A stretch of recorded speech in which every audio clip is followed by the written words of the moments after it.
Halo everyone, assalamualaikum warahmatullahi wabarakatuh. Welcome back to my YouTube channel. Jadi pada kali ini saya beranggotakan saya sendiri Nur Hasanah dan Elma Kiara, yang mana pada video kali ini kami akan memuat langkah-langkah dari pembuatan laporan yang berjudul analisis faktor-faktor yang mempengaruhi minat belajar siswa terhadap mata pelajaran PAI di SMP Negeri 1 Mendo Barat. Langsung saja pada langkah-langkahnya. Baiklah, jadi pada kali ini langkah pertama yang kami lakukan ketika menganalisis dari judul yang telah kami siapkan itu adalah dengan mengunjungi SMP Negeri 1 Mendo Barat, yang mana kami mengunjungi SMP Negeri 1 Mendo Barat ini sudah dipastikan dengan adanya surat dari pihak kampus dan sudah pasti diterima oleh pihak SMP Negeri 1 Mendo Barat untuk melanjutkan observasi yang kami lakukan. Nah, yang pertama kami melakukan observasi terhadap suasana kelas, bagaimana proses pembelajaran yang dilaksanakan oleh Pak Atta. Kemudian kami mewawancarai Pak Atta. Nah, ini Pak Zuriata, wawancara singkat mengenai wawancara dasar mengenai beberapa metode pembelajaran, kemudian beberapa bagaimana suasana kelas, intinya wawancara yang singkat, kemudian yang belum terstruktur gitu. Nah, kemudian ini juga wawancara belum terstruktur juga terhadap peserta didik. Nah, selain itu kemudian untuk langkah yang kedua kami membuat kuesioner skala Likert untuk mengukur minat belajar siswa, gaya guru, penggunaan media pembelajaran, kemudian lingkungan belajar. Nah, untuk kami bisa membuat kuesioner skala Likert ini, otomatis kami mempunyai pedoman ya. Pedoman untuk temuan dari instrumen kuesioner skala Likertnya. Nah, ini acuan kuesionernya dengan judul analisis faktor-faktor yang mempengaruhi minat belajar siswa terhadap mata pelajaran pendidikan agama Islam di SMPN 1 Mendo Barat. Nah, variabelnya ada beberapa variabel. Nanti bisa dilihat ini 4 variabel yang kami muat di dalam kuesioner skala Likert nanti. Ada minat belajar siswa, gaya mengajar guru, penggunaan media pembelajaran, lingkungan belajar, kemudian ada skala pengukurannya. Karena ini kan menggunakan skala Likert, jadi ketentuannya hanya paling sangat tidak setuju, netral, setuju, atau sangat setuju. Nah, adapun kisi-kisi instrumennya itu dari variabel yang pertama, variabel minat belajar siswa itu seperti antusiasme dalam belajar, kemudian perasaan senang dalam belajar, rasa ingin tahu terhadap materi, kemandirian dalam belajar. Nah, ini kan beberapa kisi-kisi dalam variabel yang kami tentukan di sini merupakan hal-hal yang baiklah. Jadi ini dia kuesioner skala Likert dengan acuan pedoman kuesioner yang sebelumnya telah saya jelaskan.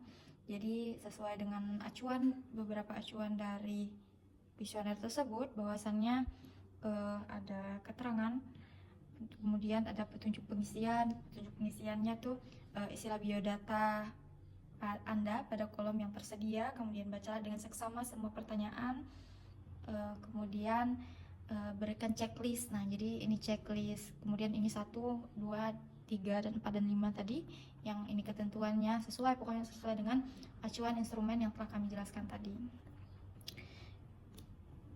Kemudian pada langkah yang kedua ini juga, selain kami membuat kuesioner skala Likert, kami juga membuat instrumen wawancara. Nah, wawancara yang terstruktur. Jadi kami sebelum kami membuat instrumen wawancara, kami mempunyai pedoman instrumen dari wawancaranya. Nah, adapun pedoman instrumen wawancara yang telah kami buat, yakni yang pertama membahas tentang tujuan wawancara. Nah, wawancara ini bertujuan untuk memperoleh data dan informasi secara mendalam mengenai faktor-faktor yang mempengaruhi minat belajar siswa, meliputi metode pembelajaran, media pembelajaran, karakter guru, misalnya lingkungan belajar, serta motivasi internal siswa. Kemudian data hasil wawancara digunakan sebagai pendukung data kuantitatif dalam penelitian. Nah, kemudian ini ada jenis-jenis dan pendekatan wawancara. Jenis wawancara yang digunakan dalam wawancara adalah semi terstruktur atau wawancara yang menggunakan pedoman pertanyaan sebagai acuan. Kemudian subjek wawancaranya terdiri atas siswa dan guru, dan siswa yang diwawancarai untuk mengetahui pengalaman dan minat belajarnya, sedangkan guru diwawancarai untuk memenuhi pandangannya sebagai faktor-faktor yang mempengaruhi minat belajar siswa. Kemudian juga ada petunjuk pelaksanaan wawancara. Nah, kami sebagai peneliti menyiapkan pedoman wawancara dan alat pendukung. Kemudian peneliti menjelaskan tujuan wawancara kepada responden. Wawancara dilakukan secara individual dan kondusif. Pertanyaan yang kami ajukan sebagai pedoman wawancara, kemudian jawaban responden kami catat atau kami rekam. Kemudian wawancara ditutup dengan ucapan terima kasih dan ada sesi dokumentasi sedikit. Kemudian aspek yang kami gali yakni meliputi metode pembelajaran, media pembelajaran, karakter guru, lingkungan belajar, dan motivasi internal siswa. Kemudian teknik pencatatan data. Nah, kami menulis, ada beberapa yang kami tulis, dan otomatis dari awal wawancara kami merekam seluruh jalannya wawancara, dan tentunya itu melalui izin terlebih dahulu kepada responden. Nah, selain itu juga ada teknik analisis data. Analisa data kami lakukan melalui reduksi data, penyajian data, penarikan kesimpulan juga. Kemudian etika penelitian. Nah, peneliti menjaga kerahasiaan identitas responden, bersikap sopan, dan menggunakan data hanya untuk kepentingan penelitian. Dan tentunya sebelum kami melaksanakan wawancara, kami juga sudah meminta izin terlebih dahulu. Kemudian untuk jika ada pertanyaan yang mungkin beliau enggan untuk menjawab, atau mungkin pertanyaan itu agak kurang berkenan untuk beliau jawab, kami tidak akan memaksa gitu. Jadi itu masuk dalam etika penelitian. Nah, selain dari pedoman wawancara tadi, kami juga akan menunjukkan instrumen wawancara yang telah kami buat berdasarkan pedoman wawancara yang telah kami buat tadi juga. Nah, instrumen wawancaranya berjudul faktor-faktor yang mempengaruhi minat belajar. Nah, ini instrumen wawancara untuk siswa terlebih dahulu, berisikan identitas responden, kemudian tujuan wawancara, kemudian faktor-faktor metode pembelajaran, metode mengajar, kemudian faktor media pembelajaran, seperti bagaimana pengaruh penggunaan media pembelajaran terhadap minat siswa untuk belajar gitu. Kemudian ada faktor karakter dan kepribadian guru, kemudian faktor lingkungan belajar, selain itu faktor motivasi internal. Kemudian ini ada instrumen wawancara untuk guru. Nah, ini instrumen wawancara untuk guru. Nah, ini berisikan tentang identitas responden, tujuan wawancara. Nah, kami akan menjelaskan terlebih dahulu tujuan wawancara kami kepada responden itu apa gitu. Kemudian berisikan faktor-faktor metode pembelajaran, kayak metode apa yang biasanya Anda gunakan dalam proses pembelajaran di kelas. Kemudian faktor media pembelajaran, kemudian ada faktor karakter dan kepribadian guru, faktor lingkungan belajar, ini faktor motivasi internal siswa, penutup. Nah, ini pertanyaan penutup, menurut Anda faktor yang paling dominan untuk mempengaruhi minat belajar siswa di kelas apa gitu. Nah, ini temuan hasil dari wawancara yang telah kami lakukan. Jadi ini bisa kami pakai untuk analisa data kualitatif. Nah, ini hasil dari rekaman yang kemudian kami salin, kami buatkan kutipan sebagai kutipan wawancara, hasil wawancara.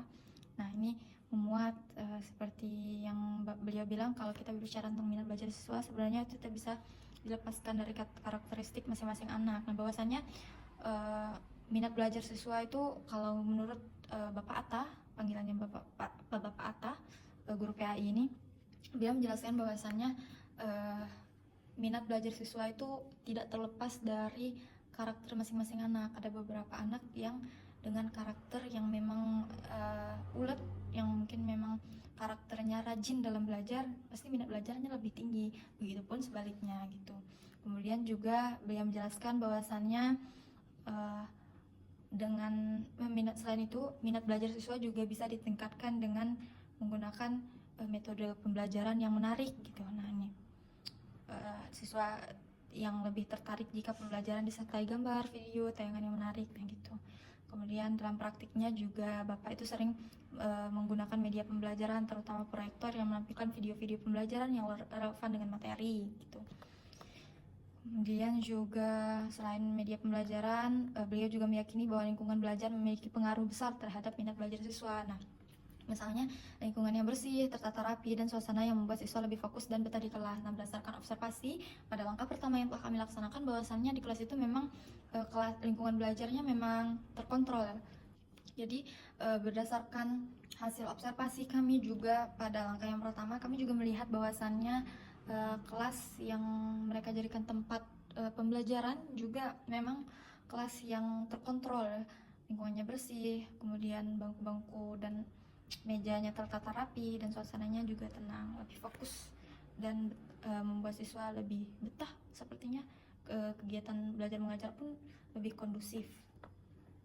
Ya, ini dia kutipan wawancara yang telah kami dapatkan dari hasil wawancara kami. Kemudian, baik, di sini pertama-tama kita membuka Excel. Di sini kita menginput data kuesioner skala Likert di SMP Negeri 1 Manado Barat dengan penelitian analisis faktor-faktor yang mempengaruhi minat belajar siswa terhadap mata pelajaran pendidikan agama Islam. Baik, di sini ada 4 variabel dalam kuesioner skala Likert kami.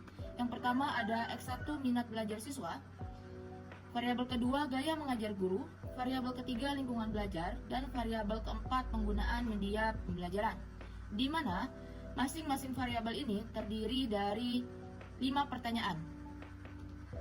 Setelah kita input datanya di Excel, kita masuk ke SPSS.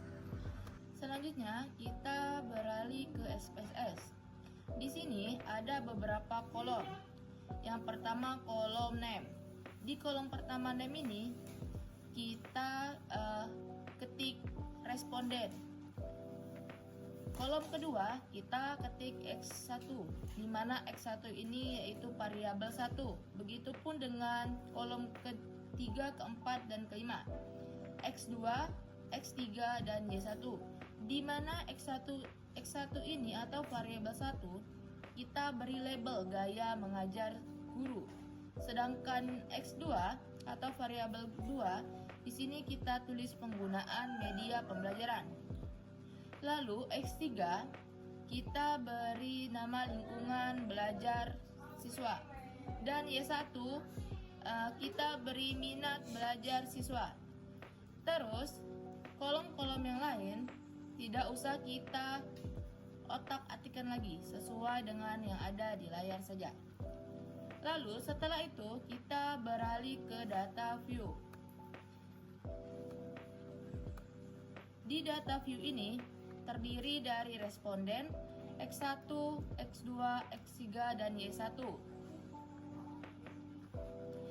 Di sini X1 ini, di sini kan ada angka-angka. Ini nih total dari variabel minat belajar siswa yang ada di Excel ini. Ini ya totalnya. Terus total yang ini, nilai yang X2 ini total dari variabel gaya mengajar guru. Ini juga begitu seterusnya ya. Ini adalah masing-masing total dari variabel. Setelah kita input semua total variabel, selanjutnya kita masuk ke analyze. Kita pilih deskriptif statistik. Lalu kita pilih deskriptif. Di sini kan ada 4 variabel. Lalu masing-masing variabelnya kita pindahkan ke kolom variabel S. Kita pindahkan satu-satu. Lalu setelah kita pindahkan semua variabel, kita klik OK. Dan hasilnya keluar. Di sini data deskriptif statistik. Berdasarkan hasil statistik deskriptif, nilai rata-rata tertinggi terdapat pada variabel penggunaan materi pembelajaran, di mana nilainya yaitu 12,69. menunjukkan bahwa guru cukup aktif dalam penggunaan media pembelajaran berbasis teknologi. Nilai rata-rata minat belajar siswa yaitu 12,38, tergolong sedang, menandakan siswa memiliki minat belajar yang cukup baik. Standar deviasi tertinggi terdapat pada minat belajar siswa, yaitu 2,583, yang mengindikasikan adanya variasi minat antar siswa. Lanjut, langkah ketiga kita masuk ke analyze. Di analyze kita cari correlate. Lalu kita masuk ke bivariate. Di sini kan ada 4 variabel. Variabel di kolom kiri kita masukkan ke kolom kanan, seperti yang ada di layar. Ini sudah saya masukkan ke kolom ke kanan. Lalu kita klik OK. Dan hasil datanya keluar di sini. Jadi, kesimpulannya tabel korelasi menunjukkan adanya hubungan positif yang cukup kuat antara gaya mengajar guru dan penggunaan media pembelajaran. R sama dengan 0,597 atau P kurang dari 0,01. Namun korelasi antara lingkungan belajar dan minat belajar siswa R sama dengan 0,165 atau P sama dengan 0,392 menunjukkan hubungan negatif yang lemah dan tidak signifikan. Hal ini berarti lingkungan belajar belum berpengaruh secara signifikan terhadap minat belajar siswa. Baik, langkah keempat kita masuk ke analyze lagi. Kita cari scale. Kita klik reliability analyze. Di sini ada beberapa variabel. Ada responden, gaya mengajar guru, penggunaan media pembelajaran, lingkungan belajar, dan minat belajar siswa. Keempat variabel ini kita pindahkan ke tabel item, kecuali yang responden. Lanjut, setelah kita pindahkan, kita klik statistik. Di sini kita klik scale if item delete. Kita klik ini ya. Lalu kita klik continue. Setelah itu kita pastikan modelnya sudah terpilih alpha ya. Kita klik OK. Dan ini data yang kita cari, reliability statistic. Di sini Cronbach alphanya bernilai 0,313. End of itemnya 4. Jadi nilai Cronbach alphanya sebesar 0,313 menunjukkan tingkat reliability atau reliabilitas instrumen yang rendah, yaitu kurang dari 0,6. Artinya, konsistensi antar item masih lemah dan perlu perbaikan, redaksi atau penambahan jumlah butir instrumen. Baik, selanjutnya langkah kelima. Kita klik analyze, kita pilih correlate. Kita masuk ke bivariate. Di sini kan sebenarnya ada 4 variabel: gaya mengajar guru, penggunaan media, minat belajar siswa, dan lingkungan belajar. Yang kita masukin ke tabel variabelnya cuman 2 ini, minat belajar siswa dan lingkungan belajar. Terus setelah kita pindahkan ke variabel sampingnya, pastikan person dan two-tailed ini terconteng seperti ini ya. Lalu setelah itu kita klik OK.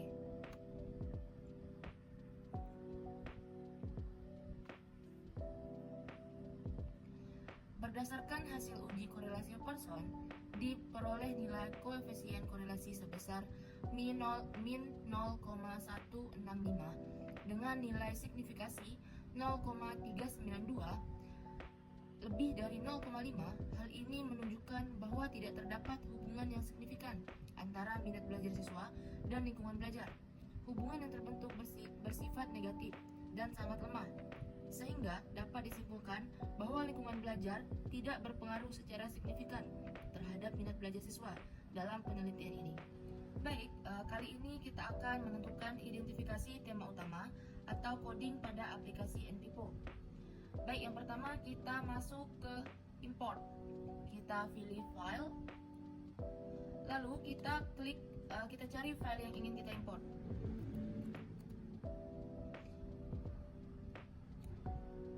Lalu kita klik buka.